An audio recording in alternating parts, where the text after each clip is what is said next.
بسم اللہ الرحمن الرحیم۔ بدگمانی کا موقع نہ دو۔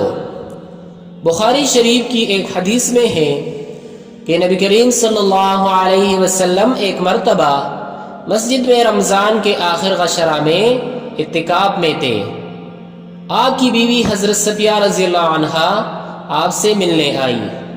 کچھ دیر گفتگو کرنے کے بعد جانے لگی تو آپ صلی اللہ علیہ وسلم ان کو چھوڑنے مسجد کے دروازے تک آئے تو دو انصاری آدمی وہاں سے گزرے اور انہوں نے آپ صلی اللہ علیہ وسلم کو سلام کیا تو آپ صلی اللہ علیہ وسلم نے فرمایا، خبردار، یہ صفیہ ہے، یعنی یہ گمان نہ کرو کہ کوئی دوسری عورت میرے پاس ہے، بلکہ یہ میری ہی بیوی صفیہ ہے۔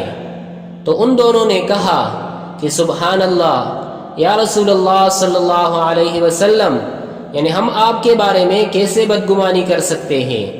اور ان پر یہ بات شاک گزری تو آپ صلی اللہ علیہ وسلم نے فرمایا، شیطان انسان میں خون کی طرح دوڑتا ہے، اس لیے مجھے خوف ہوا کہ وہ کہیں تمہارے دل میں بدگمانی نہ پیدا کر دے۔